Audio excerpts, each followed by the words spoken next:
Welcome to the second in the series presentations that the Canoe Wales development team have put together. This particular series or presentation is presented by Dan Goddard, one of the slalom coaches involved in the Canoe Wales slalom program.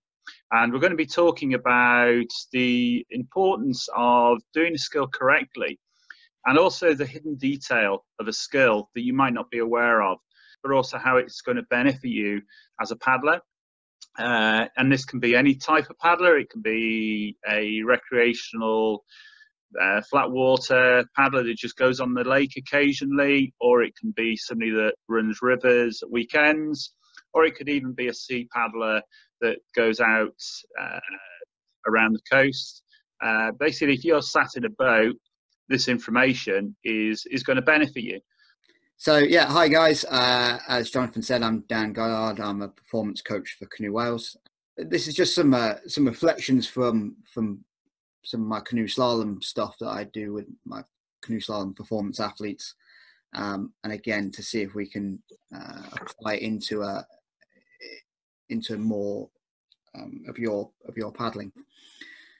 I came up with kind of 5 topics that we're going to have a look at today: posture, gaits, or for more river runners, places to aim, looking with the head, understanding water, and then drills, blade work, and edges, and applying that into your own practice.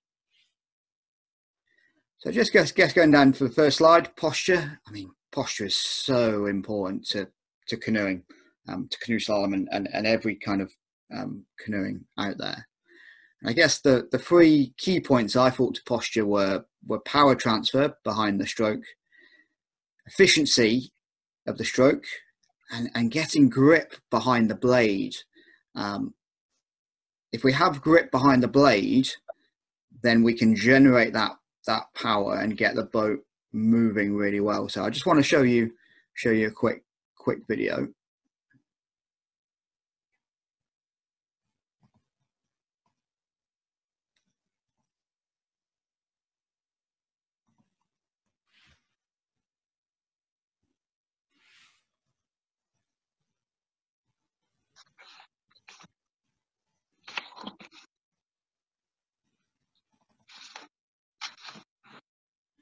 So again, we should see in that video just me basically pulling on a bungee, but again, really trying to sit up, getting some good rotation.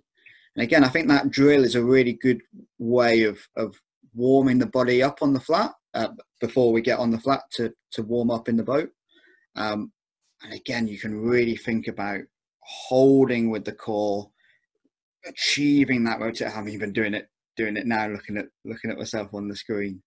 And again, it's all to do with that body transfer.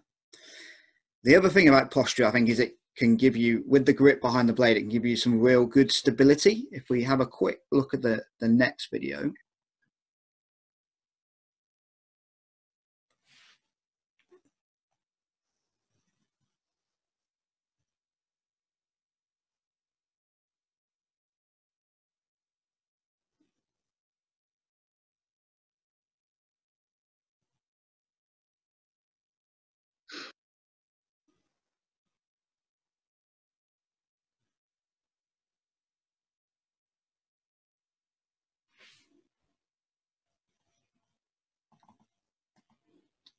So we can see in that video the difference between, having good posture and sitting upright and being having an active blade and having potentially pressure behind that blade, and that the impact then on stability. So think about yourself going, potentially going for a stopper.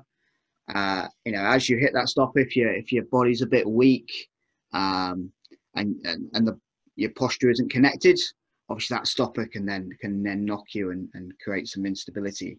But if you are sat upright, and again you're reaching over that stopper, that feature, or even again you're actually in a feature having a surfing or surfing sideways in a stopper, again, if you're set upright and you're pulling and you've got grip behind the blade, then that gives you stability. I guess have a look at other video of good paddlers, and I think we'll be able to see that.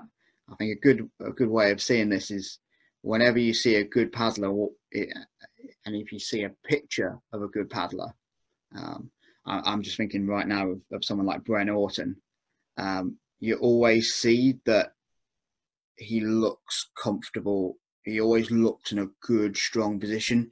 You very rarely see him hunched up, and he always looks good and open and strong. Yeah, you've mentioned a number of times about this benefiting me on moving water features, but I'm a flat water paddler, and I was just wondering, how is this going to benefit flat water paddlers that never actually have any need to go onto moving water?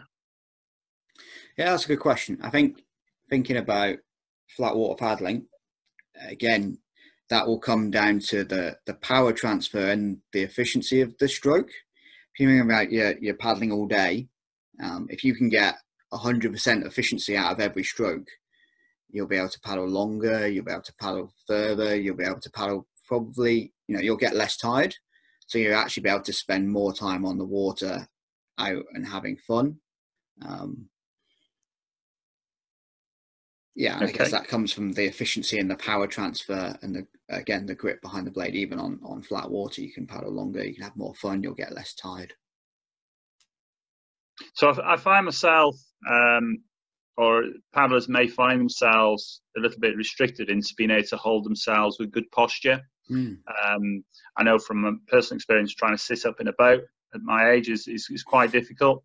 Is there anything that paddlers can do to help themselves? Because they may know how to sit up correctly to get the right posture, and they know the reasons like you've just explained. But if I can't physically do that, what can I do to be able to work my body, to allow my body to let myself do that?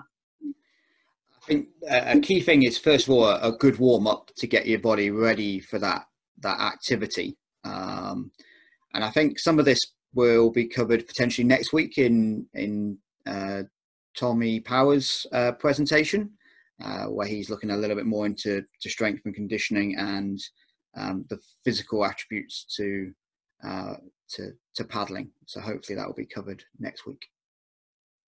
Again, as a recreational paddler, why is this going to benefit me? Because I just really want to go paddling on a bit of flat water. I might maybe occasionally want to do a bit of a sea trip, but is this really going to benefit me when I go out in my boat? I think it is. I think there's an injury perspective. If you think about that being in a weak position, there's going to be more chance to be put into some vulnerable positions. Again, if we're sat upright and strong, and in a stronger position, we're more powerful and we're safer. And then think about if we have got a better stroke and our posture's good and we can transfer more power behind the blade and we're more efficient, we can potentially do stuff that we've never done before. Before you might not have been able to get, I'm just thinking even a small bit of moving current, you might not have been able to make an eddy or get across the flow. And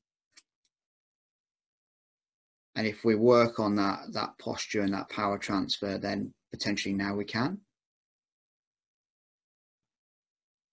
Okay, so I guess really the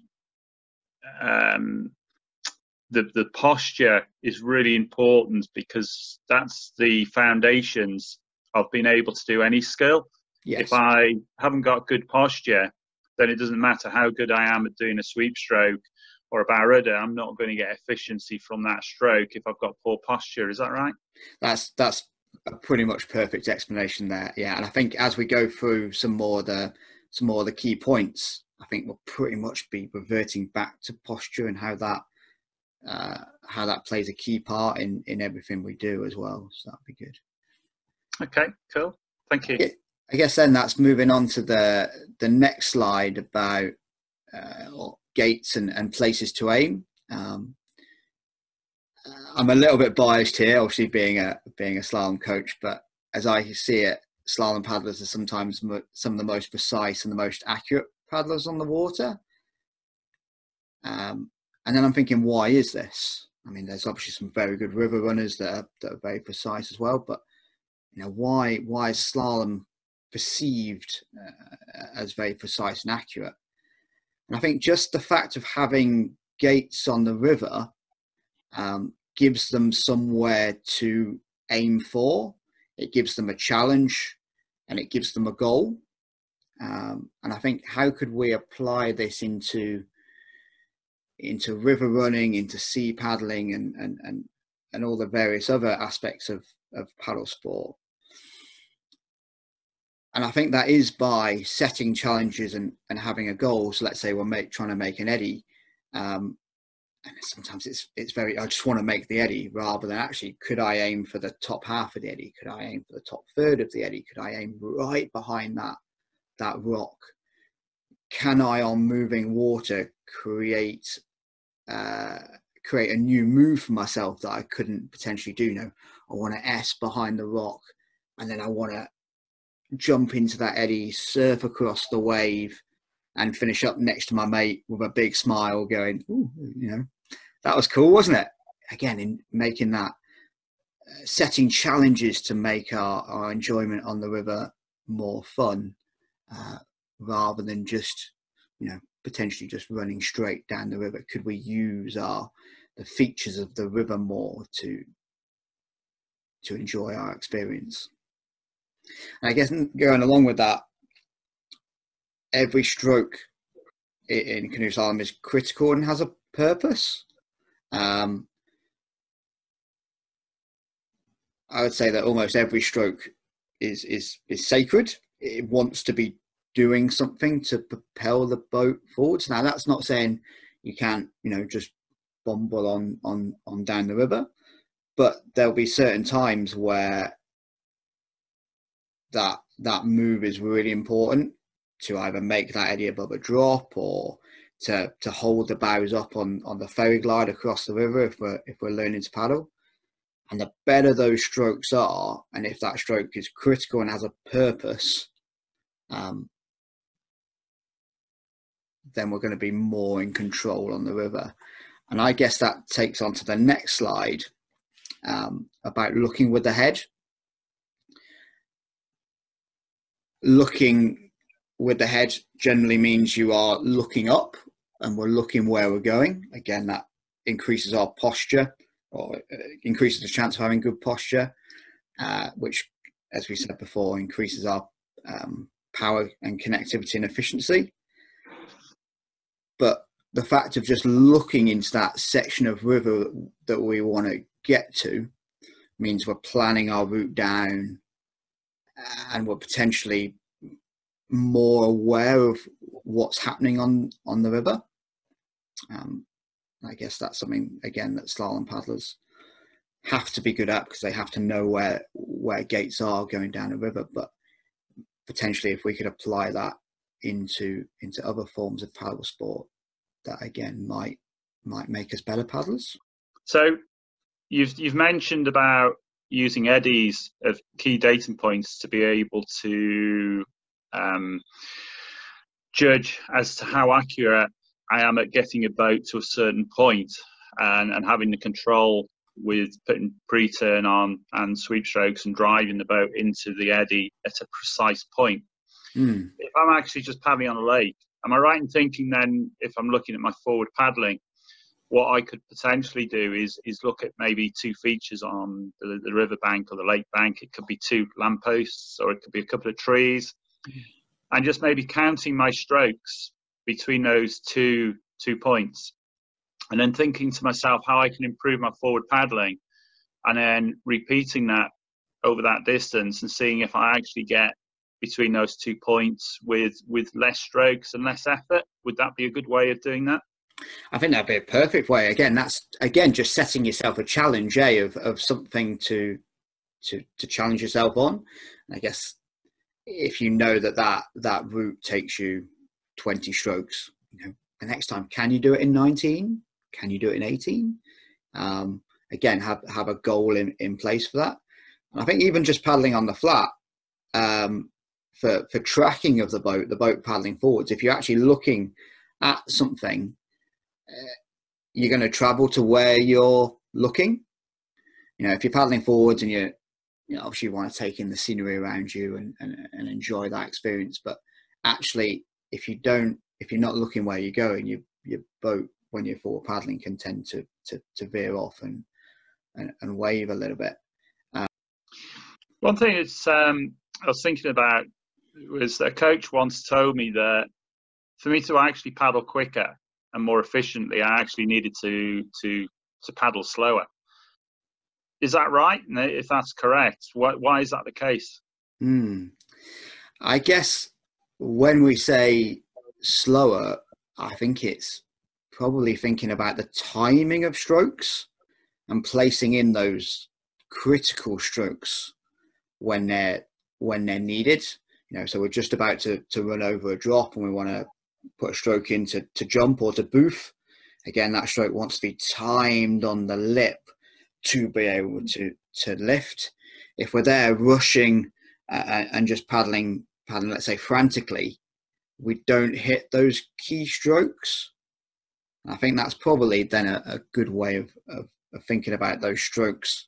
Every stroke is critical and has a purpose. And the more we understand water and how water moves, which we'll go on to the next one in the next slide, we can probably plan those critical strokes better. Does that make sense? Yeah. So I guess if I'm paddling, again, we're just referring to a flat water lake, and I'm paddling very fast, I don't give myself the opportunity maybe to have good posture, and then my paddles drop and then I start short stroking. So I'm then paddling very inefficiently. The boat might be moving forwards, but it's putting a lot of work into doing that. So therefore, if I'm paddling slower, I'm able to correct myself at the beginnings of learning all of this with my posture and physically looking that my blade is going in correctly and is coming out correctly. So that gives me the time to be able to paddle more efficiently, I guess. Yeah, and again, hopefully should increase that enjoyment of the day out on the river. Yeah. Also, you mentioned about rotation. Am I right in thinking that when I'm on the river and I'm paddling down, I can see an eddy I want to go into, by turning my head and rotating my shoulders and then ultimately turning my hips, is with the connectivity I have with the boat, will actually then help to turn the boat into that eddy before I've even put a stroke in?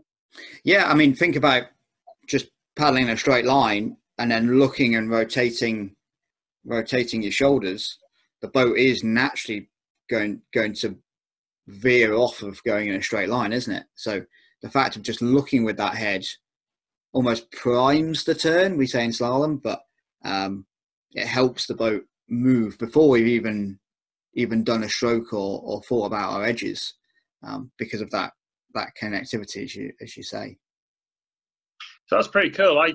So what you're saying there is I can actually see an eddy. I can look at the eddy where I want him to go into. I can put an edge on, and I can use drive strokes all the time just to get myself into there. And I will end up in the eddy where I want it to be. Yeah, for sure. And I guess that takes us quite nicely then on to kind of understanding how water works, can increase our enjoyment on a river. How does a stopper work? We'll have a little look at jumping stoppers and fakies on stoppers in a second in a cool little video. I really think about, can we use the river or wherever we are, the sea or even flat water, can we look at the river like a playground? Can we use its features and enjoy the experience we have on that? And as you said, coming into an eddy, aiming to be, top third of the eddy, and not wanting to jump into the eddy and slide. We're looking to get to that top of the eddy and get the boat stopped in that top of the eddy. And then can we be dynamic and surf across the wave? So we'll just have a little little watch of a video here.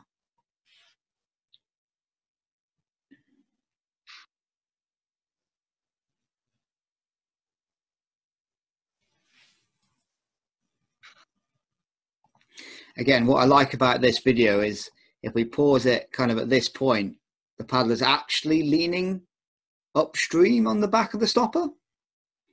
And again, this is planned, but if we think of a stopper that comes down, hits the bottom of the river and recirculates on itself, then actually at the top of the stopper is a little bit of eddy.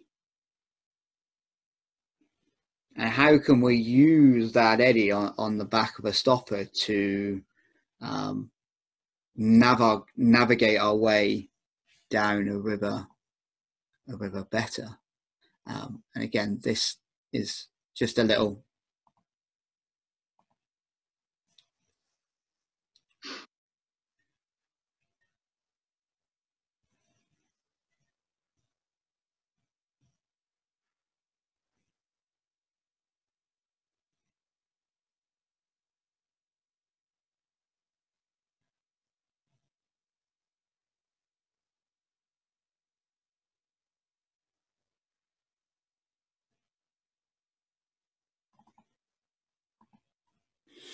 again, what we saw there was just some slalom paddlers doing some crosses on stoppers. But again, just trying to be really fluid and understand, again, if we look at the picture on the presentation, we can see almost a little diagram of how a stopper works and a little bit of an on-top window that I call it, which is essentially an eddy, and how can we use that to navigate our way across the river? Are we just ploughing into the stopper and getting a bit of a surfing and getting out the other end, or can we use that, if we understand how the feature works, can we use that feature to increase our enjoyment of the river and create new challenges for ourselves? Thinking again about the River Trare, and there's some really small eddies. I'm thinking the stopper under, I think it's Miss Davis's bridge. There's a lot of little stoppers on the graveyard, and again, we often play games on, again, how many eddies can we can get on the way down on the river. And again, thinking back to a video I saw that I think is really good from Bren Orton, just again river play and river styling, and again how he's using all of the features on the Trare, and he's not just sitting in one hole and just cartwheeling. He's actually, really playing the river, and I think that's what a lot of us like to do. And I think actually, before we go down the river, if we can think about, plan our route, what is that stopper going to do to us? And actually, is there stuff I can do on that stopper that I've never done before, or that I want to have a go at? Would be really good to look at. I've got a few questions. I guess how I use a water feature is dependent upon what I'm wanting to do. So if I'm wanting to cross over from one eddy to the other, and that's directly opposite me, then I would use the feature in a different way than I would maybe if I wanted to go into a stopper and do some flat spins or cartwheels. Is that right?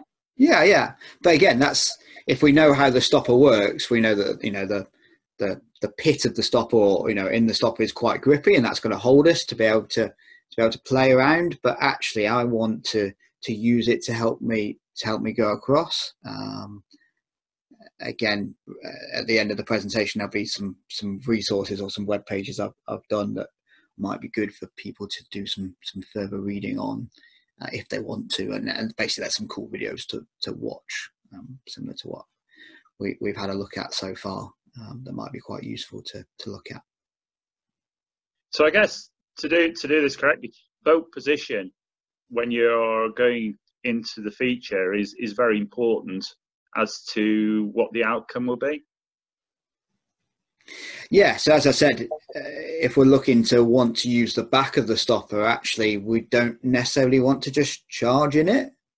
We almost want to, we can almost let the bow drop a little bit and try and get up on the back of the stopper, or the on top window that I call it with some of my guys, because again that bit of the stopper is actually really stable and really nice, and playboaters use that a lot, to set up loops, to set up cartwheels. So again, the more we can understand how a feature works, the more we can use that stopper how we want to use it, and not again just go in and somehow get out the other side and think, oof, that was a bit of a ride, wasn't it? And I guess the pictures show slalom gates and slalom boats and slalom paddlers, but actually this is generic to whatever boat I'm in. Yeah, I think if you watch any really good, river runner, playboater, they can move the boat really well. Again, they look really fluid, and I guess that takes us, if we then move on to the next slide about drills, blade work and edges. There was a quote that fluency is the key to mastery. Slalom coach Julien Billau put on one of his podcasts, and I think that's really key. Again, if you think how fluid someone is, generally the better we get, the more fluid we become. But again, that links back to posture again, doesn't it? Because actually, if we're really fluid, generally we have really good posture. The boat's looking really smooth. We're not trying to brute force our way around something, and we're using the river and using our features really well. So I understand the theory behind the hidden detail and doing a stroke correctly. And when I'm on the lake, I'm able to do that. And when I'm on a bit of flat water river, I'm able to do that. And I can see the benefits. The boat responds so much quicker with so much less effort. Mm-hmm. So I know I'm doing it correctly. But when I come to moving water, where the water's moving quicker, I just revert back to how I used to be. How can I deal with that? I guess that's making sure that, again, we try and go up in nice progressions. So, if you feel as though, you've got some good edge work and some good blade work on flat water to begin with, and then maybe take that to the very top of the graveyard, in the nice kind of, flatter moving water section before you get into the graveyard proper. So between Chipper and the start of the graveyard, that's a really nice section where you can try some stuff out in a really a bit more of a friendlier, safe environment. The water's still moving, but it's not as big as, let's say, the graveyard, but it's a step up from the flat. And then once you feel as though you've got those skills honed down in there, you can move on. And I guess that's taking this back to slalom a little bit. That's how the divisional system works. And you start at Div 4, which is pretty much flat water. You then go into Division 2 and 3, which is a little bit bigger water.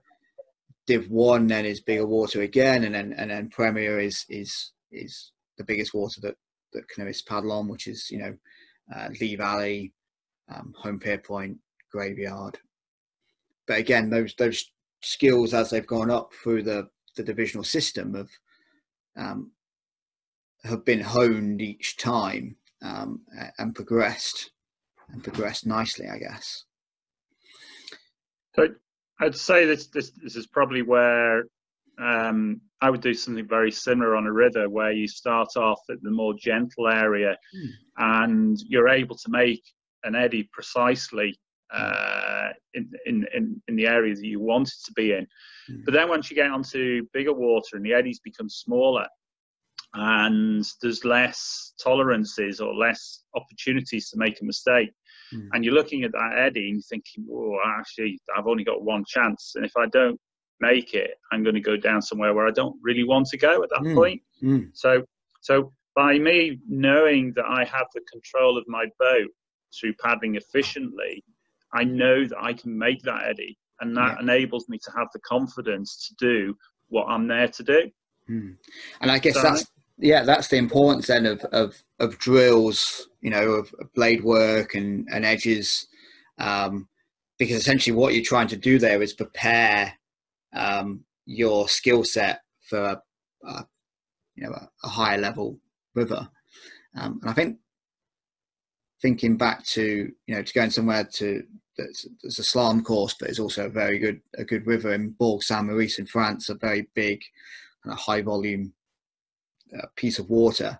The first time you go down, you plan a route. Well, I'm going to make that eddy, and quite often, sometimes you're like the water's, or you're not necessarily prepared for that size, and you end up making that eddy and then that eddy, and then by a couple of runs down or a couple of days in, you know, you start nailing ups or eddies, you know, left, right, and centre, and it's all you've done is got better at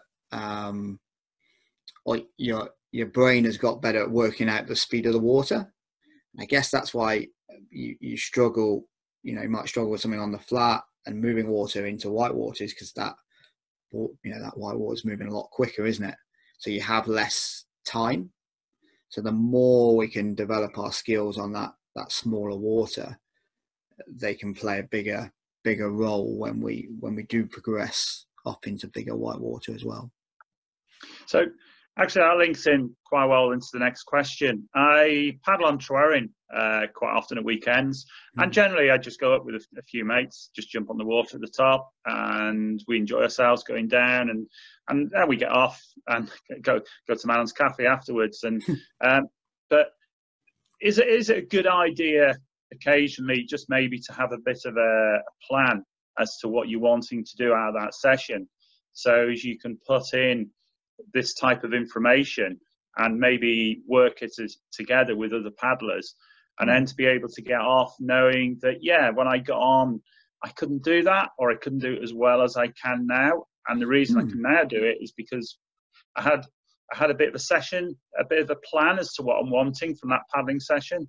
Is that a good idea to do? Yeah, and I don't think that needs to be overly, you know, prescriptive. It's not like, oh, we're going to make, you know, a rigid plan, but maybe, you know,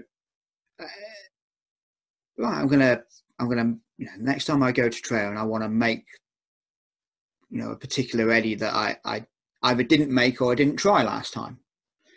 Or if you are with a group of mates, you know, as you're going down the river, you know, you naturally have this, you know, surfing waves and stuff, but set each other challenges that, you know, that, you know, right, I want to stay on this wave for 15 seconds because I've never been able to stay on it for more than 10 seconds before.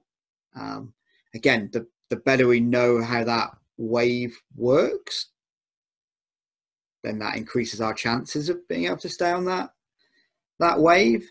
The better our stern rudders, that maybe we've had during the week we've practiced some stern rudders. That's going to increase our chances again of staying on that wave for longer. And if we're staying on the wave for longer, we're potentially having more fun as well. But then that comes back to posture. If we're doing that stern rudder and we're really weak, then again, when we're on the wave, we're going to be chucked around. But if we can be on that wave with that stern rudder, really good posture, you know, really good grip behind the blade when we're doing that stern rudder to surf, again, we're going to have more control. And I think with more control becomes, you know, more enjoyment. And because you've set that goal, you finish the day, and you know, there's that sense of achievement because you've done something that you haven't done before, which I think everybody would recognize that they enjoy.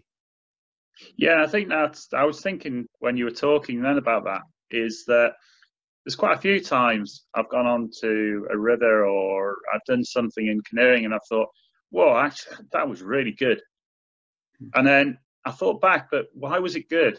Why did it feel good? Did it look good? But actually, it was mainly because I managed to do what I'd set out to do. But then it got me thinking, well, look, why was I able to do that, but I couldn't do it last week? So I guess by understanding this hidden detail and being able to practice it, when I do something right, it enables me to think, yeah, I did that right because I actually did this. So you can almost review what you've done. Yeah, and that's the reason for kind of breaking down stuff like we said about practicing that, a stern rudder on the flat or in the warm up before we do something, or as we go back to the start. The reason for me sitting on that Swiss ball and pulling was to again try and get myself feel as though I'm connected, so that actually the next time I go canoeing I feel more connected, so I've got a better forward stroke, so my opportunities open up to be able to do more moves on the river. So I guess one of the advantages of this overall is not only do we become more efficient paddlers, we're actually able to paddle longer. So when I go onto Schwerin, and I go maybe once, maybe every couple of weeks, generally after an hour I have to get off because I'm so tired and I'm fatigued. Whereas actually, if I'm doing things right, that means I can stay on for another half an hour, and that's an extra half hour's paddling every weekend. So that's pretty awesome. Is that right? Yeah, pretty much nailed it on the head there. And I think the more efficient we can be, the more time we can spend canoeing, the less we get tired. That also has benefits from as we said before, an injury perspective. And you can just have more fun on the river, which I think slalomists want to do, river runners want to do. Everybody that goes canoeing wants to have more fun on the river and spend more time on the river generally. Hope everybody enjoyed that, and I think Tommy's session next week will delve into some of this a little bit more with the certainly the posture stuff with his strength and conditioning. Is that right? Yeah, so if we can give an example, Dan's mentioned about being sat up in your boat correctly and having the correct posture. And that's all well and good as asking you to do that. But if you try to sit up and you can't physically do it, and that's probably maybe because your hamstrings are really tight. And no matter how you try and sit up, you might be able to do it for a few seconds, but then you have to drop again. So Tommy's going to be running next week, and he's going to be helping you to be able to do various exercises to allow your body to do that. So if we ask you to sit up in the boat and you've got tight hamstrings, Tommy's going to be able to help you to stretch those hamstrings to then allow yourself to sit up in your boat correctly, which then enables you to paddle more efficiently. And that's just an example. There are lots of other examples, such as rotation. So Dan talked about looking at where you're going and rotating into a skill and into a stroke. Again, if you're very stiff in the upper body, then again, you're not going to be able to do that. And core exercises to allow your body to hold itself in position. So Tommy's going to be covering all of that, leading off from what Dan's discussed today. Cool. Again, thank you for having me, and hope you guys have enjoyed that.